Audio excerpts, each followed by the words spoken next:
Bonjour à toutes et à tous.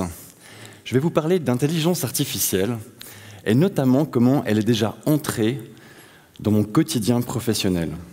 Je suis spécialiste en acquisition de clientèle dans une époque où le client est tout le temps connecté. Mon principal outil de travail, c'est Google. Il se trouve que c'est l'une des sociétés qui investit le plus au monde dans la recherche et le développement sur l'intelligence artificielle. En toute logique, ils utilisent leur savoir-faire dans le domaine, dans la publicité sur Internet, qui leur rapporte 86% de leurs revenus. On entend que l'intelligence artificielle va bouleverser le monde du travail comme jamais depuis la dernière révolution industrielle. Ce matin, je voudrais partager avec vous ma propre expérience en tant qu'utilisateur. Après une introduction sur l'IA, comme on l'appelle aussi, je vous raconterai comment elle a déjà changé mon métier. Mais d'abord, je voudrais savoir qui parmi vous utilise déjà régulièrement l'intelligence artificielle. Ok, quelques personnes. En fait, elle est déjà omniprésente dans notre vie de tous les jours, et je vais essayer de vous le prouver. À la maison, vous avez peut-être un robot aspirateur. Pour les ingénieurs qui les conçoivent, il est impossible de prévoir tous les cheminements possibles dans un appartement et de les programmer à l'avance. Avec les modèles les plus récents, le robot aspirateur va auto-apprendre pour trouver lui-même le parcours le plus efficace, tout en évitant les obstacles. Chez moi, ce sont des thermostats intelligents qui optimisent la consommation énergétique pour chauffer chaque pièce en tenant compte d'une multitude de facteurs, comme par exemple les prévisions météo, l'occupation des pièces ou encore l'impact du soleil sur les fenêtres. Chez les géants du web, on assiste à une véritable guerre des assistants intelligents. Alexa chez Amazon, Siri chez Apple ou encore Google Home. Avec eux, on tend vers la conversation naturelle avec la machine. Certes, il faudra encore quelques années pour qu'on y parvienne, mais c'est certain, ils vont y arriver. Les services à la clientèle de premier niveau, comme les centres d'appel, vont bientôt se passer d'humains. Les applications de photographie utilisent l'intelligence artificielle pour reconnaître le contenu des images et pour identifier les personnes qui s'y trouvent. Vous l'utilisez sans doute déjà. Ça marche plutôt très bien, même quand on porte un chapeau et des lunettes, j'ai testé pour vous. Sur des sites de vente en ligne, on est habitué à recevoir des suggestions pour des produits. En recoupant intelligemment les données de nos habitudes de consommation, de nos goûts et de nos comportements d'achat avec le big data de millions d'autres personnes, Amazon, Google, Spotify ou encore Netflix connaissent nos goûts mieux que personne. Et si ça se trouve, mieux que nous-mêmes. Certains médecins spécialistes ont sérieusement du souci à se faire. En radiologie notamment, où des scanners intelligents détectent avec un meilleur taux de fiabilité des tumeurs cancéreuses.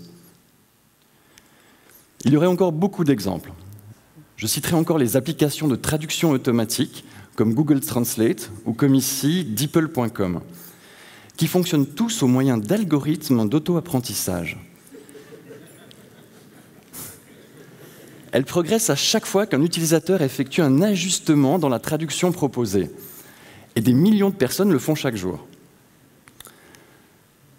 Nous sommes dans une étape où nous assistons l'intelligence artificielle dans sa progression, où nous la nourrissons avec nos données.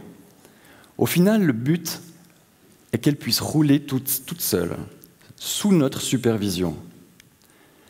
Mais qu'entend-on au juste par intelligence artificielle ? On ne parlera pas ici des fantasmes de science-fiction, mais de celle qui est déjà une réalité. Je la définirai ainsi. C'est un algorithme, un logiciel qui a la capacité d'auto-apprentissage, qui cherche à atteindre son objectif sans avoir été préprogrammé. Il va procéder de manière empirique par des expérimentations successives en tâtonnant à très haute vitesse pour se rapprocher toujours plus de son but. La fois suivante, il aura appris de son expérience et favorisera la voie la plus rapide. Contrairement à un programme informatique plus classique qui, lui, fonctionne en exécutant étape par étape des instructions qui ont été préalablement codées. C'était ça. L'intelligence artificielle n'est donc pas un logiciel comme les autres. Elle s'éduque plus qu'elle ne se programme. On observe cependant un étonnant phénomène de boîte noire. En effet, les concepteurs des algorithmes intelligents sont souvent incapables d'expliquer comment ceux-ci parviennent à résoudre tel problème. Je travaille directement avec les équipes chez Google. J'ai parfois des questions qui restent sans réponse, car personne chez eux ne connaît vraiment la logique derrière leurs algorithmes intelligents. Il y a un côté un peu Frankenstein, où la créature semble échapper à ses concepteurs. Ces techniques d'auto-apprentissage sont encore loin d'être parfaites, parce que technologiquement, on n'est qu'au début, mais aussi parce que ces systèmes sont biaisés par un facteur, le facteur humain. Pour l'illustrer, je vais vous raconter une petite anecdote personnelle. J'utilise l'application Apple Music, et chaque semaine, je reçois une playlist avec les nouveautés musicales qui sont censées me plaire. J'attends cette liste avec une certaine impatience, car grâce à elle, j'ai déjà découvert des perles musicales, dont certaines font partie de mes titres préférés. C'est un peu gênant de vous montrer ça, mais voici ce que j'ai récemment trouvé dans mes recommandations personnelles. Je vous le jure, j'ai aucune affinité avec ça. Mais alors, comment un algorithme supposé intelligent est arrivé à me proposer cela ? Je vous rappelle qu'ils sont programmés pour atteindre un but qui, lui, a été fixé par un humain. Et c'est de là que vient le plus souvent le problème. Chez Apple, un ingénieur a certainement décidé que l'objectif était de me proposer des morceaux similaires à ceux que j'écoute, et non ceux que je préfère. Mais j'ai finalement compris pourquoi j'ai reçu ça. J'ai une fille de 6 ans, et durant l'été, elle a invité ses amis à une petite fête à la maison. Ils ont écouté de la musique dans le genre bal pour enfants. Et c'est ce qui a influencé l'algorithme qui me propose désormais des titres similaires. La même chose avec des musiques de relaxation que j'écoute durant mon travail pendant la semaine. J'en écoute, mais ça n'a aucun intérêt musical pour moi. Pardon. Ce résultat est d'autant plus absurde qu'Apple connaît mes morceaux préférés. J'en ai signalé plus de 3000 en une quinzaine d'années. Manifestement, ils ne prennent pas en compte les bons signaux pour nourrir leur algorithme. Pas pour moi en tout cas. L'intelligence artificielle nous rappelle l'importance de fixer les bons objectifs et de les prioriser. Si dans une entreprise, les objectifs n'ont pas été clairement définis, s'ils sont mal connus ou si la direction n'est pas alignée avec ces objectifs, il y a fort à parier qu'elle ne les atteigne jamais. Alors que faut-il en retenir ? Qu'une des compétences clés à l'avenir sera de savoir transmettre les bons objectifs à l'intelligence artificielle, d'être capable de lui expliquer le cap à atteindre. En voiture, est-ce que vous utiliseriez l'application Waze sans préciser votre destination ? Certainement pas. Venons-en à l'IA dans mon métier. Vous connaissez tous ce genre d'annonce qui apparaît lorsqu'on effectue une recherche sur Google. Pour être visible aujourd'hui, il n'y a pas de miracle, il faut payer. Je suis un spécialiste de la plateforme publicitaire Google Ads qui est derrière ce type d'annonce. Lorsque j'ai commencé à utiliser ce système marketing il y a maintenant une quinzaine d'années, nous n'avions que quelques paramètres à disposition pour créer ces campagnes publicitaires. En bref, cela consistait à écrire une petite annonce et à enregistrer quelques mots-clés pour les cibler. Pour cibler les personnes qui effectuent une recherche sur Google, il fallait définir encore le prix maximum qu'on était d'accord de payer pour un clic. Les bases de ce système, né au début des années 2000, sont toujours les mêmes. L'annonceur paye à Google chaque fois que quelqu'un clique sur son annonce. Le coût est déterminé selon un système d'enchères. Ainsi, plus il y a de concurrents pour la même cible, plus le prix du clic est élevé. Pour mes clients, je devais gérer manuellement les enchères pour chaque mot-clé et on peut facilement en compter plusieurs milliers. Et aussi vérifier quelles annonces parmi plusieurs centaines étaient les plus efficaces, par exemple pour générer des leads commerciaux. C'est un travail démesuré et surtout sans fin. Il y a encore 3 ou 4 ans, j'avais parfois l'impression d'être un peu charlot dans les temps modernes. à serrer des boulons à longueur de journée. Le pire, c'est qu'il est impossible d'avoir une vision globale dans un tel océan de données.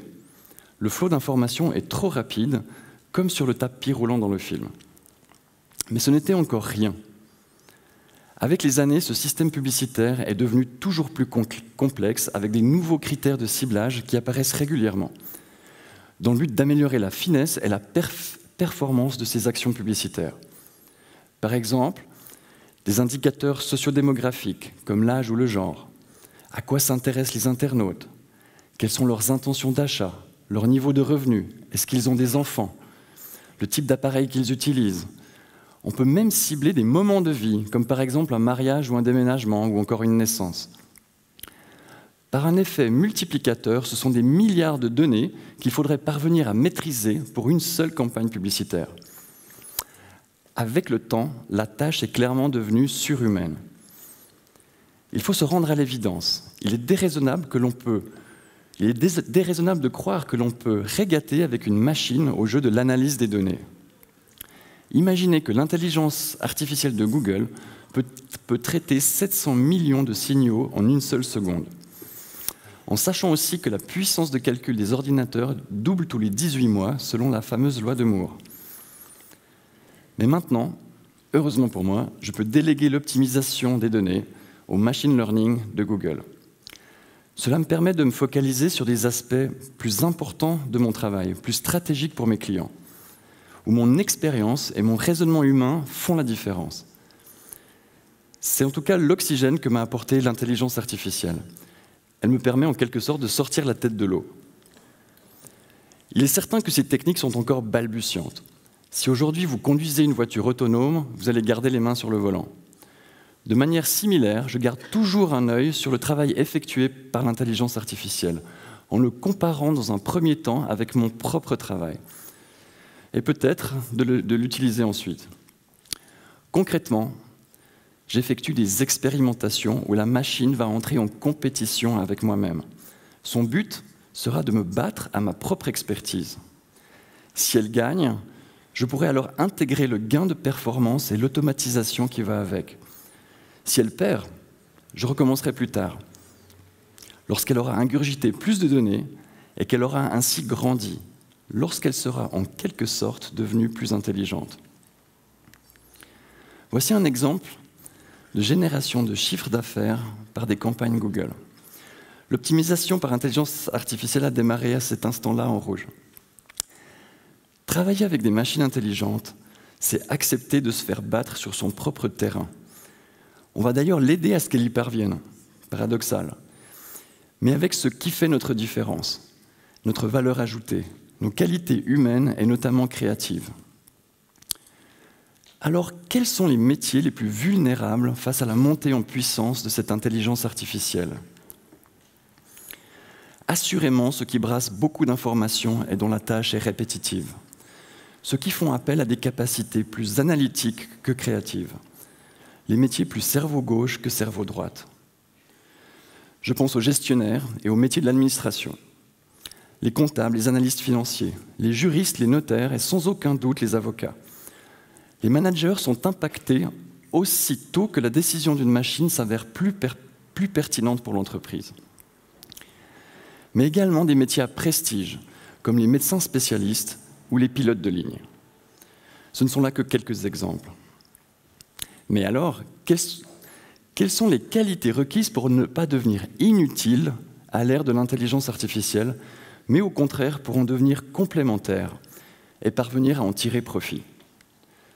Je vous l'ai dit, il faut être capable d'exprimer les objectifs à atteindre, mais aussi capable d'identifier une myriade de petits signaux qui vont créer la traction nécessaire pour atteindre les objectifs principaux, à la manière des petits trous d'une montre qui entraînent les plus grandes. On aura besoin de personnes plus créatives, dotées d'une grande culture générale, capables de ressentir les finesses d'un contexte, par exemple les différences régionales ou les subtilités linguistiques. Les entreprises vont désormais chercher des compétences transversales. Un nouveau type de profil va être très demandé. On l'appelle déjà le néo-généraliste. Finalement, quels seront les différenciateurs ultimes face à la machine ? Sans aucun doute, l'empathie est le sens critique. Je pense que nos écoles seraient bien avisées de mettre dorénavant l'accent sur ce type de compétences. En résumé, le dresseur d'intelligence artificielle est une personne dotée à la fois d'une forte culture générale et technologique. Son regard critique lui permet de détecter les différents biais possibles, qu'ils soient culturels, cognitifs ou technologiques. Une machine peut être très efficace, mais elle n'a pas de dimension émotionnelle, qui est une autre forme d'intelligence. Travailler avec l'intelligence artificielle, c'est un peu comme apprendre avec un nouveau collaborateur qui souffrirait d'une forme d'autisme. Ceux qui regardent la série The Good Doctor doivent comprendre ce que je veux dire. Bien malin est celui qui peut prédire maintenant si le bilan pour l'emploi s'avérera au final négatif. Ce qui est certain, c'est que nos métiers vont être transformés. Si les bouleversements annoncés inquiètent naturellement, je crois que nous avons aussi là une formidable occasion de pivoter dans nos métiers, pour effectuer à l'avenir des tâches moins mécaniques, moins répétitives. En bref, pour se focaliser sur des activités plus humaines. Merci beaucoup.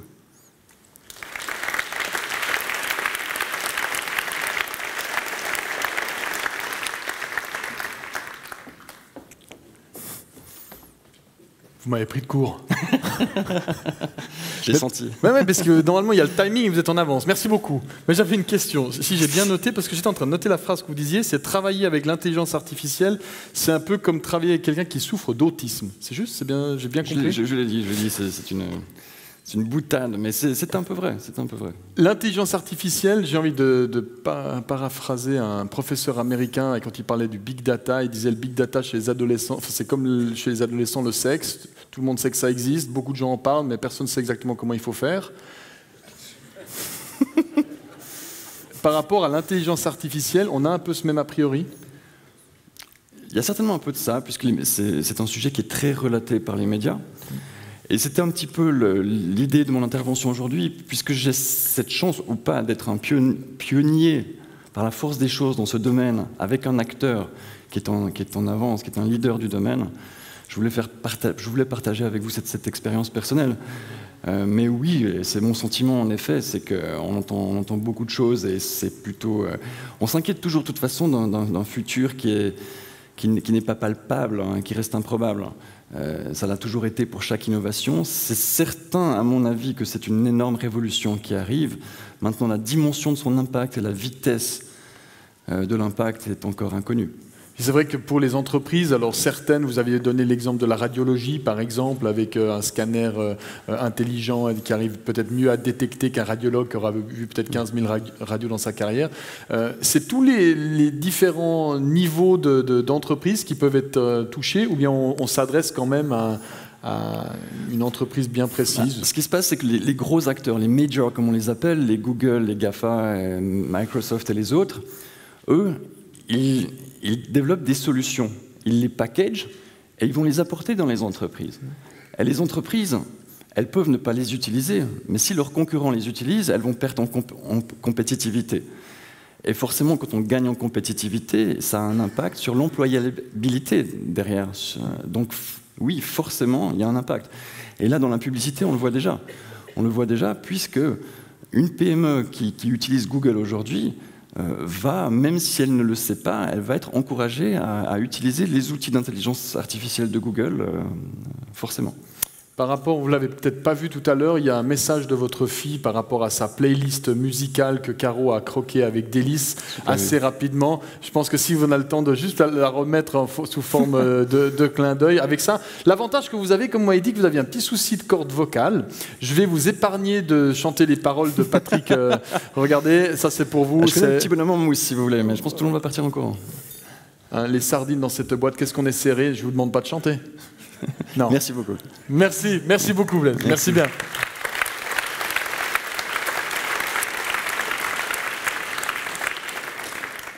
Voilà. Qui a eu son téléphone qui a vibré sur le coup des 11h15? N'ayez pas honte, n'ayez pas peur.